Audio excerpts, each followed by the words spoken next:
त्याग तपस्या कोई बहुत कठिन चीज नहीं है भैया। तपस्या का नाम सुनकर सहसा ऐसा लगता है जैसे कि धूप में और बैठ करके और मुझे कोई तप तपना है। ऐसा कोई तपस्या का अर्थ नहीं है। इच्छाओं को हम रोक लेवे, इच्छाओं पर हम विजय प्राप्त कर लेवे, वास्तव में तपस्या वही है। इच्छा निरोधा तपा, ऐसा अपन हमेशा पढ़ते रहते हैं। हमारे भीतर जितनी सांसारिक आकांक्षाएं हैं, हम उनमें से छोटी सी जीत लें, उतनी हमारी तपस्या होगी। हमारे जीवन में जितनी आकांक्षाएं हैं, हम उनको पूरा करते रहते हैं, उसमें से दूसरे के लिए थोड़ा बहुत मदद कर दें, वही तो त्याग है। हम अपने इच्छाओं को जीत लेते हैं, वो तप हो जाता है, और हम अपनी आकांक्षाओं को थोड़ा सा नियंत्रित करके दूसरे को भी थोड़ा सा दे देते हैं, वो हमारा त्याग हो जाता है। ज्यादा कठिन नहीं है। इसके लिए बहुत सारे उदाहरण हैं, लेकिन आज तो मेरा मन वो जो एक छोटा सा उदाहरण है वो देने का है। मैंने कहीं किसी पुस्तक में पढ़ा था, मुझे बहुत अच्छा लगा। एक चोर व्यक्ति था, सोचिएगा, वो ट्रेन में और जा रहा है, बहुत सारी चोरियां उसने की हैं, लोगों को संक्लेश पहुंचाया है, लेकिन उसने कभी किसी की क्षति नहीं की, मारपीट नहीं की, चोरी अवश्य की। अब देखता है वो ट्रेन में कि एक कनस्तर में रुपए भरे पड़े हैं। ये घटना स्वतंत्रता के पहले की है। आज दिन स्वतंत्रता का है। हाँ, आज हम स्वतंत्रता दिवस के दिन बैठे हैं। मुझे लगा कि शायद ये घटना बहुत महत्वपूर्ण है। हमने ये स्वतंत्रता प्राप्त कैसे की होगी, कितना सत्याग्रह किया होगा, उसकी है ये घटना। वो कनस्तर जिसमें कि खुले हुए रुपए, नगद, पैसे सब कुछ उसमें डले हुए हैं, और एक बुजुर्ग से वृद्ध व्यक्ति खादी पहने हुए उस कनस्तर के पास बैठे। वो और कुछ नहीं था, जो सत्याग्रह कर रहे हैं देश की स्वतंत्रता के लिए, उनके लिए मदद के लिए धनराशि इकट्ठी की जा रही। चोर की निगाह उस पर पड़ी।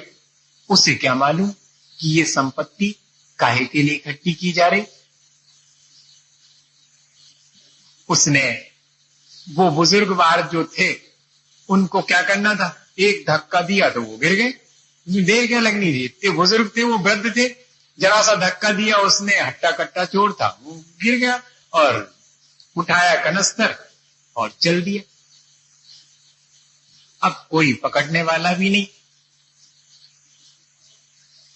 कनस्तर में एक रसीद बंदी भी पड़ी हुई थी, जिसने जितने पैसे दिए हैं उसको रसीद दे दी गई है कि आपसे इतने पाए।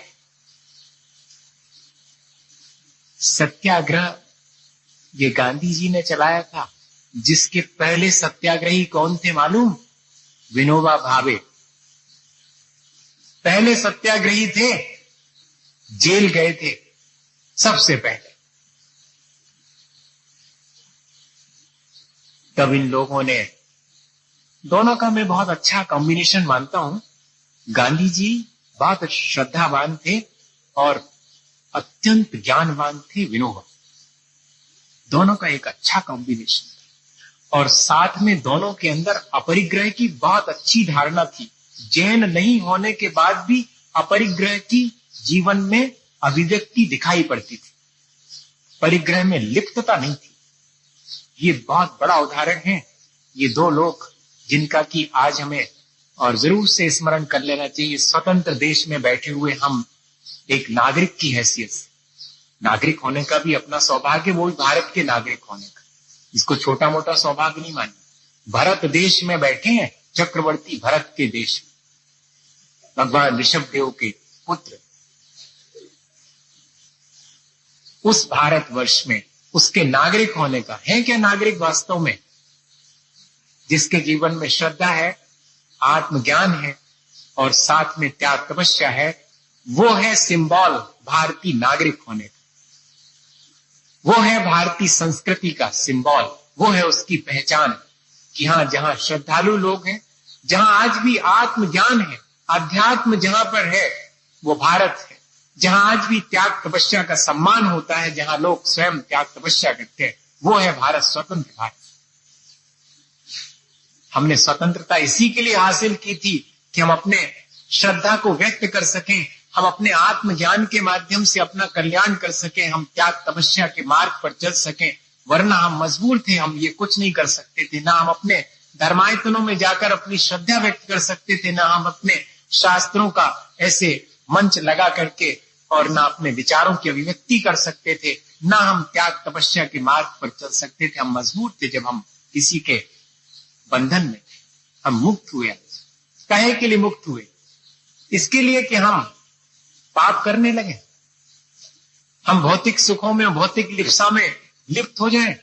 इसके लिए स्वतंत्र नहीं हुए। हम इसके लिए स्वतंत्र हुए कि हम ठीक से अपनी श्रद्धा व्यक्त कर सके, अपने आत्मज्ञान से अपना कल्याण कर सके, त्याग तपस्या। ये दिन था आज का। और वो सत्याग्रह की जैसे ही रसीद बंदी देखी उसने, चोर भी एक बार मुश्किल में पड़ गया। ये मैंने क्या किया? ये तो बहुत बड़ा अपराध हो गया।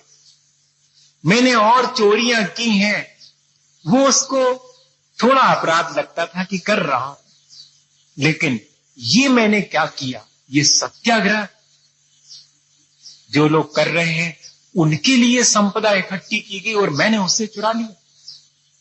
कहते हैं उस रसीद बंदी पर अपने हाथ से अपने अभी तक के जितने पैसे उसके पास थे वो सारे पैसे उस कनस्तर में डाल दिए और उस रसीद पर अपना नाम लिख करके कि इतने पैसे मैंने भी इसमें सत्याग्रहियों के लिए दिए, और इतना ही नहीं, मैं अब आगे से चोरी नहीं करूंगा, यही मेरा सत्याग्रह है। ये उस रसीद बंदी पर लिखकर उसी कनस्तर में डालकर उन बुजुर्गवार के पास उनके पैर छू के रख करके गया। आप इसको त्याग मानेंगे, तपस्या मानेंगे? नहीं मानेंगे। आप तो इसी को मानेंगे कि आपने क्या क्या छोड़ा है आज। मैं ये नहीं कह रहा हूं कि आपने ठीक नहीं किया, आपने बहुत अच्छा किया कि कल आपका उपवास था, आपने बहुत अच्छा किया। आप अपने जीवन के लिए बहुत ऊंचा उठाने के लिए ये सब करते हैं, त्याग तपस्या। लेकिन त्याग तपस्या का एक रूप ये भी है, उससे क्यों हम वंचित रहे? इस रूप को भी हमें अपने जीवन में और अभिव्यक्त करना चाहिए।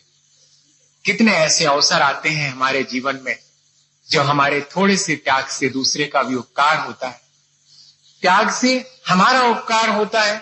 यह तो बहुत अच्छी चीज है ही, लेकिन दिन भर में एक ऐसा भी त्याग करें, थोड़ी सी तपस्या, अपनी आकांक्षाओं को जीतने की। दुकान पर आकर के कोई हमसे 4 पैसे की चीज मांगता है, 40 पैसे में देने का मन होता है, ये आकांक्षा ही तो है। अपनी इस आकांक्षा को थोड़ा सा नियंत्रित कर ले और 4 की चीज 40 में न दे करके और 4 में ही दे दे तो क्या घाटा हो जाएगा? घाटे की सौदा तो कोई नहीं करता।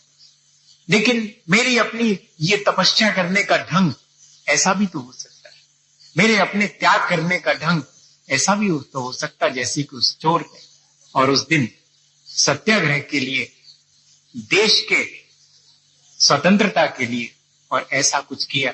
हम अपनी आत्म स्वतंत्रता के साथ साथ प्राणी मात्र के स्वातंत्र के लिए कुछ ऐसा उपाय करें तो दोनों चीजें, हमें भी इस संसार से मुक्ति मिलेगी, हम भी अपने जीवन में उस श्रेष्ठता को हासिल कर पाएंगे और हमारे आसपास का परिवेश भी बहुत श्रेष्ठ होगा, बहुत सुखद और बहुत अच्छा होगा।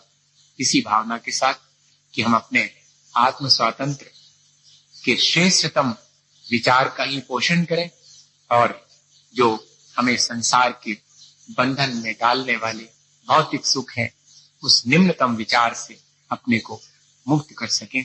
इसी भावना के साथ